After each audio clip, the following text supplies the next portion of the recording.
নীতিমালা আইনগত কাঠামো বেশ কিছু পরিবর্তন হচ্ছে আমার জানা মতে।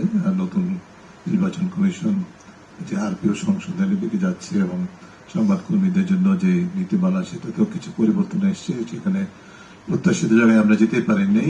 যেমন সংবাদকর্মীদের যে অ্যাক্সেসের বিষয়টি যেটা আপনি বলছেন, সেখানে একটা ট্রিক রাখা হয়েছে যে ভোট কেন্দ্রে প্রবেশের আগে ইয়ে করতে হবে না, অবহিত করতে হবে। অবহিত করার নামে অবহিত করার যে দায়িত্বটা বা বাধ্যবাধকতা সেটাকে অপব্যবহার করা যেতে পারে, সেটি আমাদের উৎকণ্ঠার জায়গা, তাই তো। এবং সেটি নিয়ে আমাদের চেষ্টা করছি আমরা নির্বাচন কমিশনে আমাদের পক্ষ থেকে সেই বিষয়টি নিয়ে আলোচনা করেছি। আমাদের সুপারিশের মধ্যে সেটা আছে, সেটাকে সংশোধনের জন্য। কিন্তু সেটা যদি নাও হয়, সেটা যদি আমি আশা করছি যে সেটা এই বাধ্যবাধক, কারণ আমার যদি কার্ড থাকে, আমার যদি অ্যাক্রিডিটেশন থাকে নির্বাচন কমিশনে, এই কার্ডটাই তো যথেষ্ট। এটা অবহিত করতে যাওয়ার মানেই হচ্ছে যে এখানে আমি হ্যারাস্ট করার সম্ভাবনা থাকতে এবং সেটা টার্গেটেড হ্যারাসমেন্ট হতে পারে, এই ঝুঁকিটা থাকে। এটা অপসারণ করা উচিত বলে আমরা মনে করি। দেশের যদি না হয় তারপর কিন্তু আমাদের ভূমিকাটা আমাদের জায়গায় যা যা জায়গা থেকে যথাযথ পালন করার চেষ্টা করতে হবে। সেটা আইনের মধ্যে থেকে, নীতিমালার মধ্যে থেকে আমরা যাতে করে এককভাবে না হলে সামষ্টিকভাবে বিষয়গুলো মোকাবেলা করে চেষ্টা করতে পারি। চট করে একটা জিনিস আপনার দ্বিতীয় প্রশ্নের সাথে মিলেই বলছি আর কি। আমাদের যে অবকাঠামো, যেটাকে মানে গভর্নেন্সের, সুশাসনের এবং জবাবদিহিমূলক সরকার ব্যবস্থা এবং প্রাতিষ্ঠানিক স্বচ্ছতা, জবাবদিহিতা, প্রাতিষ্ঠানিক সততা, শুদ্ধাচার, ট্রান্সপারেন্সি, অ্যাকাউন্টেবিলিটি বিষয়গুলোকে, যে সম্ভাবনাগুলোকে যেভাবে পদদলিত করা হয়েছে এবং দীর্ঘ প্রক্রিয়ার মাধ্যমে, এটা শুধু গত 16 বছরের নয়, এটা বাংলাদেশে বলতে গেলে 54 বছরেই যে অবস্থায় তৈরি করা হয়েছে। প্রতিটা প্রতিষ্ঠানকে দলীয়করণের মাধ্যমে, দ্বিমুখী দলীয়করণের মাধ্যমে পেশাগত দলীয়পনার সৃষ্টি করা হয়েছে এবং প্রতিষ্ঠানগুলোকে কার্যকর করে দেওয়া হয়েছে, অকার্যকর করে দেওয়া হয়েছে। সেইখান থেকে অল্প সময়ের মধ্যে, 1 বছর 1.5 বছরের মধ্যে পুরো বিষয়টাকে ঢেলে সাজানো খুব একটা সহজ কাজ নয়, আমি স্বীকার করি।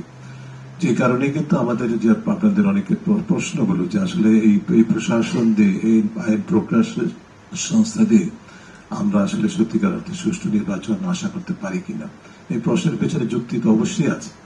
কারণ পতিত সরকারের এজেন্টরা বা তাদের সহযোগীরা প্রশাসনে বা আইন প্রক্রিয়া সংস্থায় নেই সেটা বলা যাবে না, যেরকম অন্যদিক থেকে যাদেরকে নতুন করে যারা বলবো যে যারা দীর্ঘদিন বঞ্চিত ছিলেন, তাদের যে অবস্থান ফিরে পাওয়া, সেটাও কিন্তু তার মধ্যেও কিন্তু দলীয়করণ, একটা দলীয়করণের জায়গায় আরেকটা দলীয়করণ প্রতিস্থাপিত হয়েছে অনেক ক্ষেত্রে। সেটা মোটামুটি অস্বীকার করার কোনো উপায় নেই।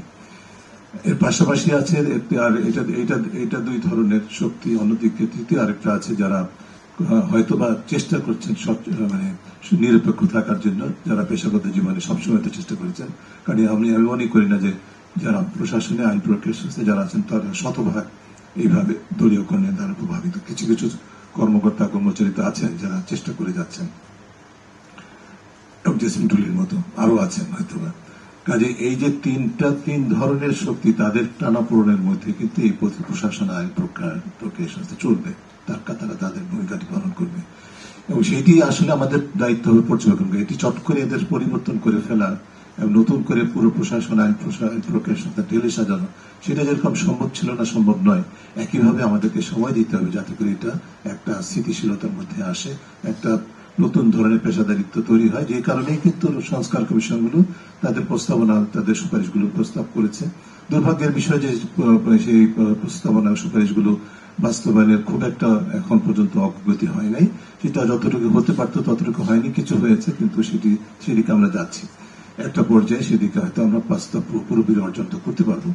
ইতিমধ্যে আমি যেটা বলতে চাই সেটা আপনাদের প্রশ্নের উত্তরে, সেটা হচ্ছে যে আমি আগে শুরুতে যেটা বলেছি সেটাই, যে এই যে দুর্বলতাগুলো, এই দুর্বলতাগুলোকে মাথায় রেখেই, বিবেচনায় নিয়েই আমাদের কাজ করতে হবে এবং সেটার মাধ্যমে কিন্তু 2টা জিনিস তুলে ধরতে হবে। আসলে একদিক থেকে সত্যিকার অর্থে আইনের প্রয়োগ কতটুকু হচ্ছে, যথাযথভাবে মানুষের ভোটের অধিকার নিশ্চিতের জন্য অংশীজনগুলো তাদের ভূমিকা কতটুকু পালন করার চেষ্টা করছে সেটাকে যেরকম তুলে ধরার চেষ্টা করা, অন্যদিকে কোথায় বিচ্যুতি ঘটছে সেটাও তুলে ধরার চেষ্টা করা কিন্তু আমাদের দায়িত্ব, সংবাদ কর্মীদের এবং টিএমের মতো প্রতিষ্ঠানের দায়িত্ব।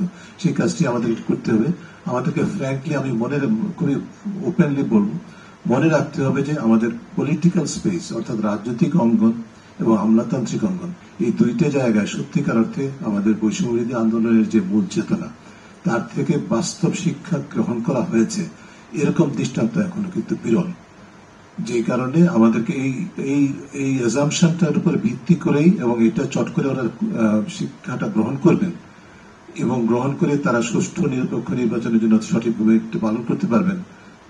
রিপিট করছি, রাজনৈতিক দলের, রাজনৈতিক শক্তি, রাজনৈতিক দল এবং যারা আইন প্রকারী সংস্থা প্রশাসন, তাদের মধ্যে এই চেতনার থেকে মূল শিক্ষা গ্রহণ করার ক্ষেত্রে যে ঘাটতি বা ব্যর্থতা, সেই বিষয়টাকে মাথায় রেখে আমাদেরকে কাজ করতে হবে এবং তার উপর ভিত্তি করে আমরা চেষ্টা করে যাব সুষ্ঠু নির্বাচন। আমি আশাবাদী হতে চাই, যত বেশি আমরা ডিমান্ড সাইড থেকে যারা আমাদের তথ্য প্রকাশকারী, তথ্য প্রতিবেদন প্রকাশকারী, চাহিদা সৃষ্টিকারী, তাদের পক্ষ থেকে আমরা যতখানি নিরপেক্ষভাবে সুষ্ঠুভাবে কোনো প্রকার বায়াসের ঊর্ধ্বে থেকে ভূমিকাটি পালন করতে পারবো, তত বেশি আমরা সুষ্ঠু নিরপেক্ষ নির্বাচন দেখতে যেরকম পাওয়ার সুযোগ সৃষ্টি করতে পারবো, একইভাবে আমাদের তো নিজস্ব যে ভূমিকাটা আছে সেটি আমরা পালন করতে পারবো।